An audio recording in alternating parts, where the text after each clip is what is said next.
ತಪ್ಪಿದ್ರೆ ಅದಕ್ಕೆ ಸರಿ ಮಾಡ್ಬೋದು. ನಾನು ಪದೇ ಪದೇ ಹೇಳ್ತೀನಿ, ಒಂದು ಇದರ ಬಗ್ಗೆ ಸಾರ್ವಜನಿಕವಾಗಿ ಹಾದಿ ಬೀದಿನಲ್ಲಿ ಚರ್ಚೆ ಮಾಡುವಂಥದ್ದಲ್ಲ. ಇದನ್ನು ನಾವು ಒಬ್ಬ ರಾಜ್ಯದ ಮುಖ್ಯಮಂತ್ರಿಗಳ ಬಗ್ಗೆ ಆಯ್ಕೆ ಬಗ್ಗೆ ಆಗಲಿ, ಮುಖ್ಯಮಂತ್ರಿಗಳನ್ನು ಬದಲಾಯಿಸೋದ್ರ ಬಗ್ಗೆ ಆಗಲಿ, ಅದು ಹೈಕಮಾಂಡ್ನಲ್ಲಿ ಒಂದು ಕ್ಲೋಸ್ ಡೋರ್ನಲ್ಲಿ ಆಗಬೇಕಾದಂಥದ್ದು. ಮತ್ತು ಹೆಚ್ಚಂದರೆ CLPನಲ್ಲೇ ಆಗಬೇಕು ತೀರ್ಮಾನ, ಅಭಿಪ್ರಾಯಗಳು ಆಗಬೇಕಾಗುತ್ತೆ. ಅದಾದಮೇಲೆ ಹೈಕಮಾಂಡ್ನವರು ಇವೆಲ್ಲ ಸಾಧಕ ಬಾಧಕಗಳನ್ನು ನೋಡಿ ಅವರು ಅಂತಿಮವಾಗಿ ತೀರ್ಮಾನ ಮಾಡ್ತಾರೆ. ಇದು ನಮ್ಮಲ್ಲಿರೋ ಪ್ರೊಸೀಜರ್. ಅನೇಕ ಸಂದರ್ಭದಲ್ಲಿ ಹೇಳಿದ್ದೀನಿ ನಾನು, ಈಗಲೂ ಅಷ್ಟೇ. ಈಗ ನನ್ನ ಹೆಸರು ಕೂಗ್ತಾರೆ, ಕೂಗಿದ ತಕ್ಷಣ ಆಗೋದಿಲ್ಲ, ಅಥವಾ ಯಾರ ಅಭಿಪ್ರಾಯ ಎಕ್ಸ್ಪ್ರೆಸ್ ಮಾಡಿದ ತಕ್ಷಣ ಆಗೋದಿಲ್ಲ. ಹಂಗಂತೇಳಿ ಅದು ತಪ್ಪು ಅಂತ ಕೂಡ ಯಾರು ಹೇಳಪ್ಪ. ನಾವು ಗೆಲ್ ಮಾಡ್ಕೊಳ್ಳೋದಕ್ಕೆ ಪ್ರಯತ್ನ ಪಡ್ತಿಲ್ಲ. ಅದಕ್ಕೆ ನಾನು ಹೇಳಿದ್ನಲ್ಲ, ನಾನು ಒಬ್ಬ ಶಿಸ್ತಿನ ಕಾಂಗ್ರೆಸ್ ಪಕ್ಷದ ಸಿಪಾಯಿ. ನಮ್ಮ ಹೈಕಮಾಂಡ್ನವರು ಏನು ತೀರ್ಮಾನ ಮಾಡ್ತಾರೆ ಅದನ್ನು ತಿಳ್ಕೊಳ್ಳೋನು ನಾನು.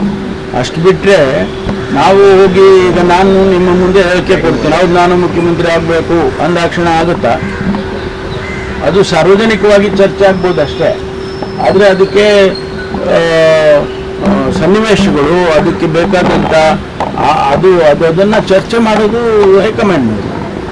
ನಾವು ಕೂಡ ಸಮರ್ಥರಿದ್ದೀರಿ ಅನ್ನೋದು ವಾದನೂ ಇರುತ್ತೆ. ಸಾಮರ್ಥ್ಯ ಎಷ್ಟು ಸರಿ ಪ್ರೂವ್ ಮಾಡ್ಬೇಕ್ರಿ?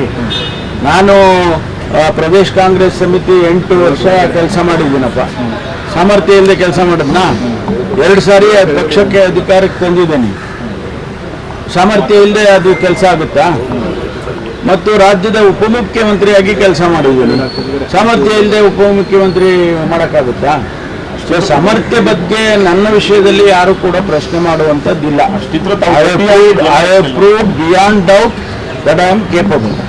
ಆದರೆ ಸನ್ನಿವೇಶಗಳು, ಅದನ್ನ ಪಕ್ಷದ ತೀರ್ಮಾನಗಳು ಆಗಬೇಕು ಅಷ್ಟೇ.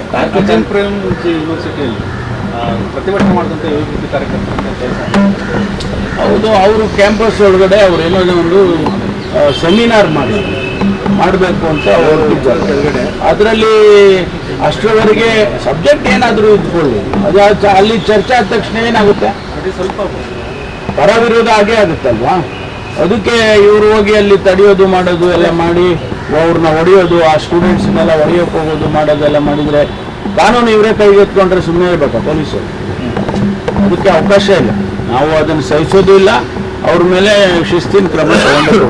ಸತೀಶ್ ಜಾರಕಿಹೊಳಿ ರಾಜನ್ ಅವರು ಡೆಲ್ಲಿ ಹೋದಾಗ ತಾರ್ಕಿಕ ನಿರ್ಣಯಕ್ಕೆ ಹೈಕಮಾಂಡ್ ಬಂದಿದೆ, ಎಲ್ಲ ಗೊಂದಲಕ್ಕೆ ಒಂದು ತಾರ್ಕಿಕ ನಿರ್ಣಯ ತೆಗೆದುಕೊಂಡಿದೆ ಅಂತ ಮಾತಾಡಿದ್ರು.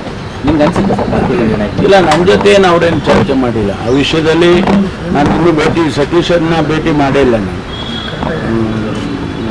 ರಾಜನ್ ಅವರಾಗಲಿ ಸತೀಶ್ ಅವರಾಗಲಿ ಅವ್ರು ಏನೇನು ಚರ್ಚೆ ಮಾಡಿದ್ರು ಅದು ಇನ್ನೂ ಅವರು ನಮಗೇನು ಹೇಳಿಲ್ಲ. ರಾಜಣ್ಣ ಅವರು ಮೊದಲು ಪರಮೇಶ್ವರ್ ಅವ್ರಿಗೆ ಕೂಲಿ ಕೊಡ್ಲಿ ಅಂತ ಕೇಳ್ತಾರೆ ಅಂತ ಸರ್, ನಿಮ್ಮ ಪರವಾಗಿ ಮಾತನಾಡ್ತಾ ಇದ್ದಾರೆ. ಅದಕ್ಕೆ ನಾನು ಹೇಳಿದೆ ತಪ್ಪ ಅಂತ. ಸರ್, ಈಗ ಬಜೆಟ್ ಮುಂಚೆ ಕರೆಸ್ತಾರೆ ಅಂತ ಚರ್ಚೆ ಇತ್ತು ಸರ್. ಬಜೆಟ್ ತಾವು ಡೆಲ್ಲಿಗೆ ಯಾವಾಗ ಹೋಗ್ತಾರೆ ಅನ್ನೋದು ಕುತೂಹಲವಿದೆ ಸರ್. ಯಾಕಂದ್ರೆ ನಿಮ್ಮ ಸ್ನೇಹಿತರುಗಳೆಲ್ಲ ಹೋಗಿ ಬಂದಿದ್ದಾರೆ, DCM ಕೂಡ ಹೋಗಿ ಬಂದಿದ್ದಾರೆ.